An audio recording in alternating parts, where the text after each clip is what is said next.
All right, let's quickly, while Michael's standing there, next to the tools and everything, let's just kind of go through the tools and equipment. The mannequin is dressed in the hat and the veil and the coveralls. Now, I'm going to make a recommendation here that you may not like, but don't try to wing it. Okay? If you're not used to bees and you're not used to getting stung, one of your best investments getting in the bee business is the right protective clothing. You've got to have, if you are getting into the bees with tennis shoes and trying to put your socks up over your pants, or to wing it in a short sleeve shirt or sandals or something like that, you're going to have a bad experience. You're not going to like it. Yesterday, when I was trying to put that observation hive together, I was fighting the weather, obviously, so when it was down to just a mist, I thought maybe I can do it. And I was in full suit. And they let me know that I was in the wrong place at the wrong time. And had I not been protected, it would have been worse for me than it was. But I had my string veil on like that instead of the zipper veil, and so I had bees inside because they had crawled up every little gap. And I got a fat lip out of the deal. And, you know, had I been not used to the bees, it wouldn't have been a good time at all. So, what I'm saying by that is go ahead and invest in some good equipment. Now, you don't have to have exactly what's there. Bee suits come in lots of different varieties. They have the kind that has just a pullover jacket that has the zipper veil, the hood and everything. It's a new style, and a lot of people like that. Or they have this style with a zipper veil around it, which is my basic that I use now most of the time. Get you some good high-top boots, 8-inch boots, so that your pants go down around your boots. And if your coveralls have elastic on the bottom, that's good. If they don't, you might want to use Velcro fasteners. You can make your own, or you can buy them already made where they go around your boots, around your pants, around your boots, and fasten things tight. Or you can use shoelace or whatever. But you want to be protected, especially in the spring. Around here, you could get away with, sometimes of the year, when the bees are really going, you can get away without any protection. And you can, if you're experienced, you know when you can do that and when you can't.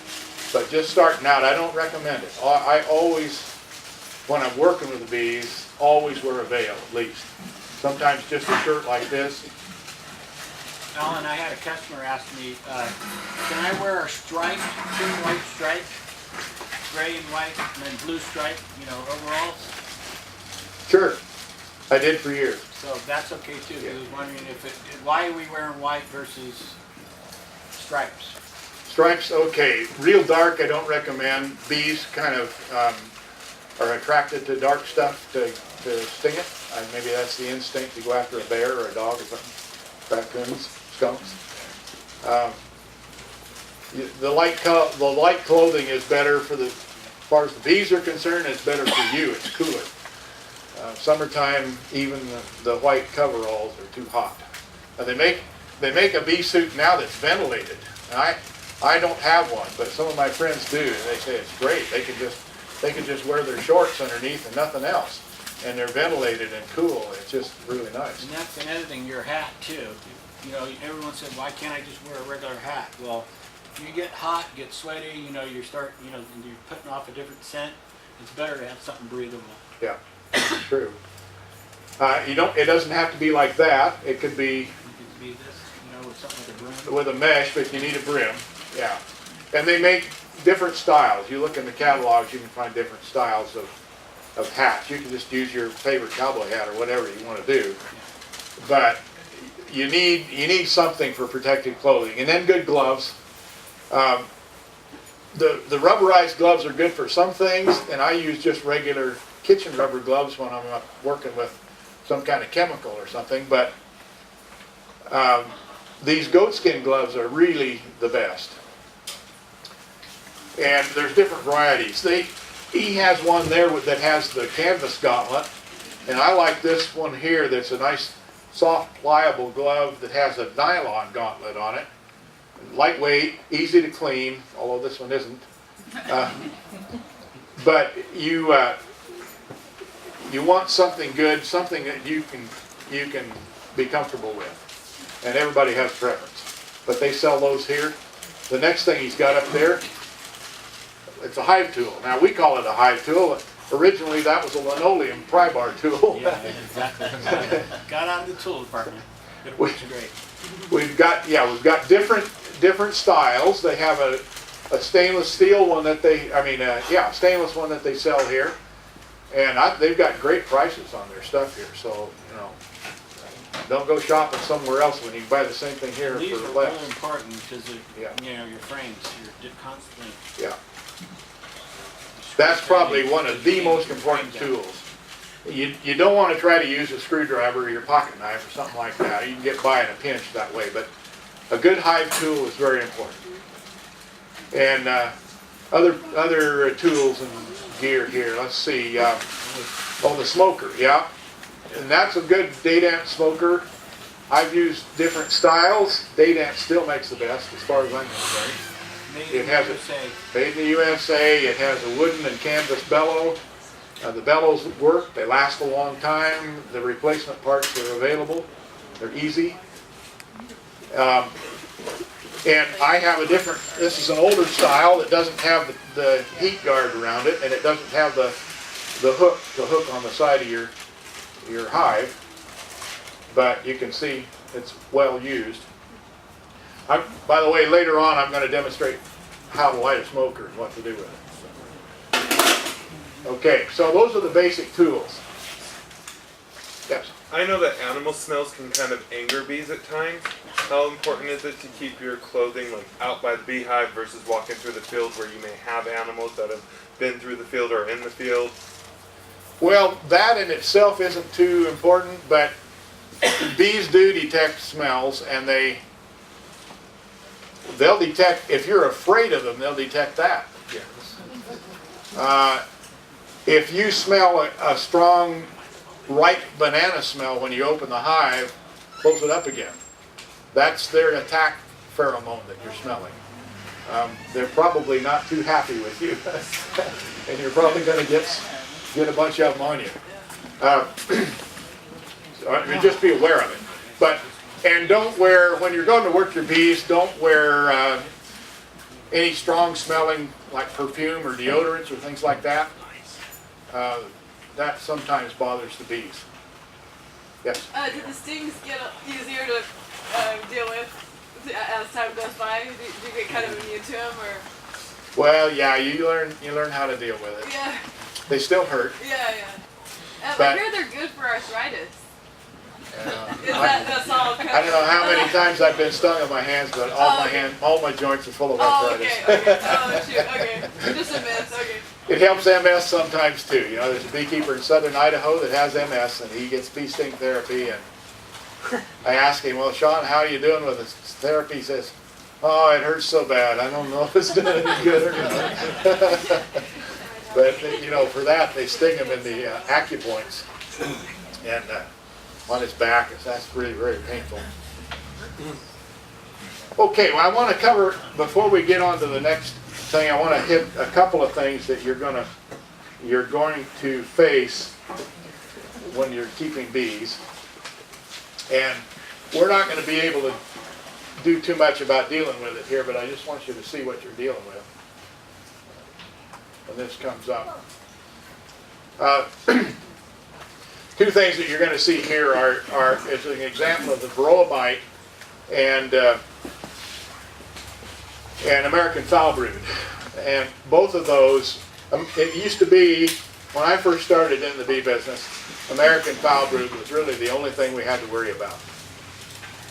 We had European foul brood. We didn't worry much about that.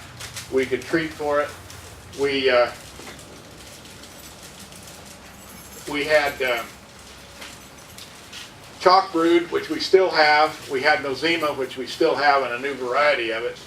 This right here is the mite. It's on the bee. It's about the size of a straight pin head. This is the Varroa mite, and you'll see them in the segments between the segments on the bee, or up on the thorax, just behind the thorax, or under the wings a lot of times, and they parasitize the adult bees. But they also, the Varroa mite grows up, they prefer the drone cells to gestate in. Their gestation is about the same period as the drones. They will also attack the worker bees and grow up in the larvae. So, say one female mite goes into the cell at the larval stage, and when the cell is capped over in the prepupa stage, the mites are already in there laying eggs, and it's about a 6 or 8 to 1 ratio in there. And those young mites live off of the larva. And so then that bee, when it becomes an adult and emerges from the cell, is deformed. And the deformation there is from a virus called deformed winged virus. And you'll see the bee emerge from the cell, and its abdomen is all shriveled up, and the wings are all shriveled up, and that bee is worthless to that hive. And so the mice they've just been a real pest. I first became acquainted with them in 1990, and we were dealing with them with formic acid at the time, which occurs naturally in the hive, but it was misused by some.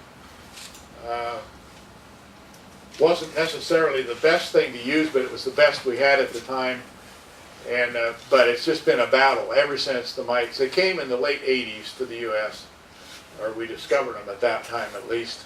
And they've just been a real pest because they bring a couple of different viruses with them, and there's no way to kill them 100% in the hive. So what we do is we use integrated pest management. Screen bottom boards, keep the bees healthy otherwise, use whatever. Now we'll talk about treatment a little bit later, but there's several different kinds of treatments that are used nowadays for the mites.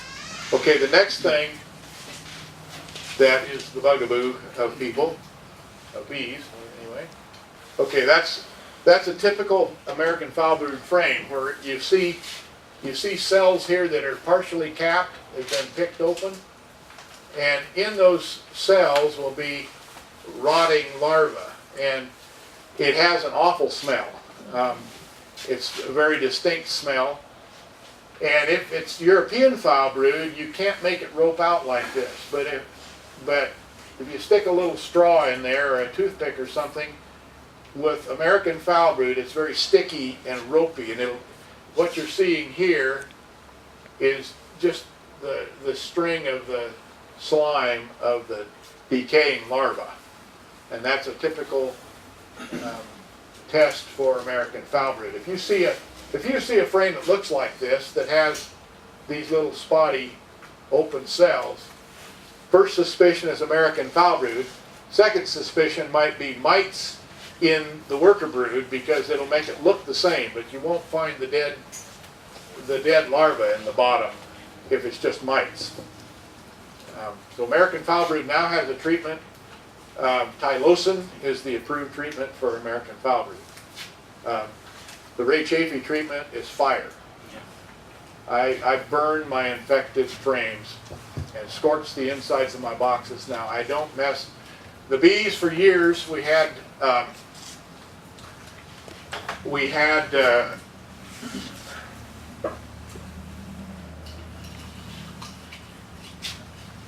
two different chemicals we used years ago. One was called sulfothiazole, sodium sulfothiazole, which was later outlawed, and all that was left was terramycin and oxytetracycline. And with anything you use like that, when you use one thing for treatment, you're going to have resistant American foul brood or resistant mites or whatever. You know, it's only the resistant ones that are going to survive. And so you end up with big problems, and we did. And so a few years ago, American foul brood was resistant to terramycin, and so they had then to come up with something else. And Tylosin is what they come up with now, and it's effective. You can put it in your liquid feed. It's approved for treatment, but not for prevention. So we used to sometimes put terramycin in powdered sugar for prevention, and we don't do that anymore. And my favorite treatment is just to burn it. That's what we were required to do years ago, both in California and in Idaho. If you found foul brood, you're required to burn it within a certain period of time and bury the remains. And I still think that's probably the most effective treatment. Everybody's going to find it in your outfit. If you've had bees for very long, in your outfit, you're probably going to find it sometime, and so don't be too surprised. Ray, if I've got the plastic foundation that's reusable, can I cut it off and have to boil it clean, or? Well, you could possibly do that. You'd have to re-wax it Okay. if you're going to boil it, but Otherwise, you just better just throw it away. I think it's better to do that than to mess with it, Okay. because the time that it takes to clean it up, and you may miss it. The spores of foul brood can survive for 10 years. Wow. And heat, in the spore form, heat is the only thing that's going to take care of it. Or they used to boil them in lye and then boil them and then clean them off that way too. But yes, When you said you burn the inside of your hives, how did you do that? I just take a weed burner torch and just Okay. scorch them really good. Okay. Yes, So when you say spores, this is like a fungal it's a infection? bacteria. Oh, it's a bacteria. Okay. Yeah. Okay. Yeah, American foul brood is a bacteria, and that's what causes the larva to disintegrate the way it does. Okay, so let's move on here now. We're gonna look at ways to set up a new hive, and then we'll, as we go through this, we're going to see quite a few different things as we go. And if I miss something, why let me know. We're gonna cover things like the setup. We're gonna cover installing a package. This is an empty package. We're gonna go through that, and there's a video that shows a guy installing a package. So we're gonna get into that a little bit, and what to check for, what to do there. All right. So there are 3 or maybe 4 basic ways to start a new hive, and the simplest, easiest way for you is to buy a package like this. How many have ordered packages from Tate? Or from somebody? Okay, you have packages coming, all right. Well, Tate's packages come next week, and they offer a free installation seminar with their packages. And so if you've done that, take advantage of it if you can. They come next weekend. They're expensive now, $105 for a package.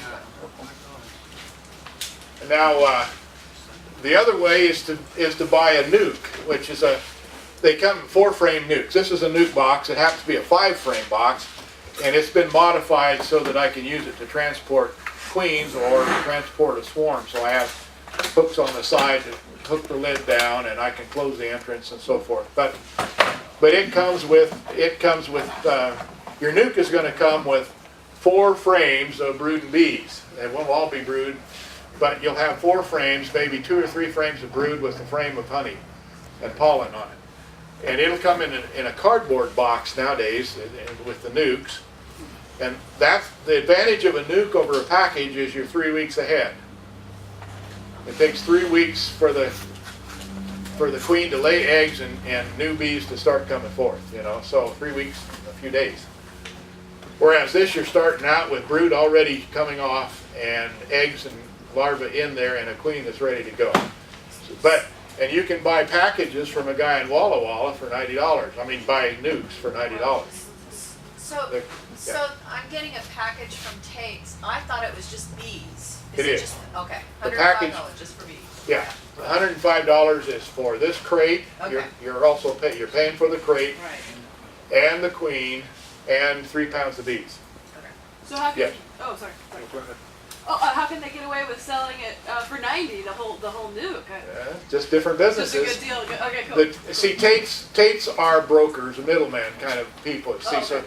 he buys it from a supplier in California, and he has to pay for it.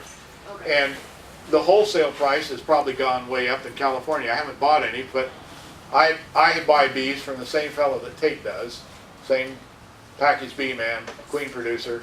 I haven't bought any from him for a while, but that's where this package came from, was Can-Am Aviaries.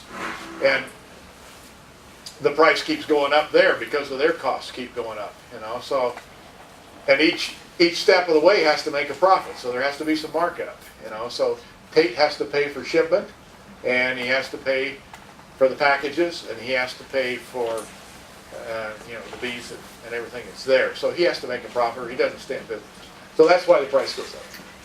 Yes. Depending on where you get your bees and from what region of the U.S. they come from, are you more susceptible to bring in more mites, more this, more that, more problems for the bees if you get them, say, in California versus Vermont or versus, You know, the mites and the diseases and all of that are everywhere. And there used to be a real rigid inspection program for foulbrood, for example, or for mites. When the mites first came in, you couldn't believe how hard it was to go from here to California. I mean, the first truckload of bees I took from here to California, they held us up at the border for hours just because I was missing one piece of paper out of a whole sheaf of papers that the state had forgotten to send back to me. which was my agreement to do what I'd already done. And but there was a rigid inspection process, is what I'm saying. They relaxed a lot of that now because closing the Canadian borders didn't keep mites from going to Canada.